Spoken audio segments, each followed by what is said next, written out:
Veuillez vous abonner à ma chaîne pour toute mise à jour sur le Togo. Merci et bonne journée. Le Togo ne connaît pas de changement important et perceptible en matière de la bonne gouvernance.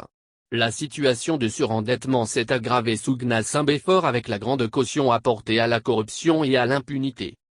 Du fait du refus de la reddition de comptes, des individus se sont enrichis plus que l'État et continuent de créer des situations de détournement massif des deniers publics sous le regard complice de tout le mécanisme folklorique mis en place pour traquer les pilleurs. Le dernier rapport 2020 de la Banque centrale des États de l'Afrique de l'Ouest, BCEAO, parle de risques de surendettement élevés pour le Togo. Les analyses de viabilité de la dette montrent que le Togo présente des risques de surendettement élevés pour la dette totale, externe et domestique. Le ratio de l'encours de la dette extérieure sur le PIB estimé à 29% en 2019 contre 26,5% un an plus tôt, s'est établi 17,7% contre 15,2% au Togo, indique le rapport. Selon la BCEAO, à l'exception du Togo et de la Guinée-Bissau, les autres États de l'Union qui profitant des initiatives en faveur des pays pauvres très endettés, PTE, et d'allègement de la dette multilatérale, IADM, ont quand même vu leur situation d'endettement améliorer ces dernières années.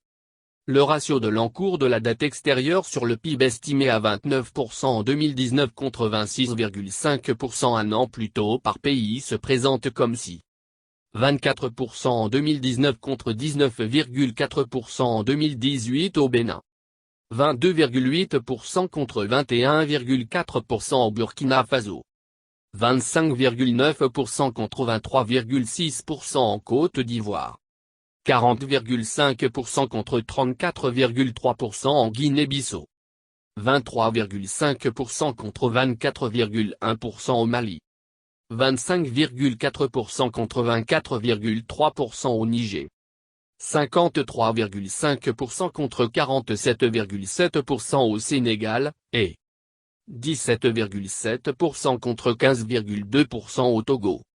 Dans ce rapport, le Togo est logé à la même enseigne que la Guinée-Bissau. Ce pays marqué par l'instabilité et les trafics de tout genre. C'est bien révoltant. Plus cocasse, le même rapport de la BCEAO précise que la production de phosphate a presque doublé à la même période en passant de 799 775 à 1 321 345 tonnes au Togo. Le rapport indique que les volumes de production exportés sont en croissance de 61%. D'un peu plus de 800 000 tonnes en 2019, les ventes togolaises de phosphate se sont également établies à 1,3 million de tonnes, dans un contexte où les cours mondiaux du minerai ont baissé de plus de 13% sur l'année. Rien qu'en prenant en compte la production du phosphate au Togo, on a une idée de comment le Togo souffre entre les mains des prédateurs. Tout ceci jusqu'à quand ?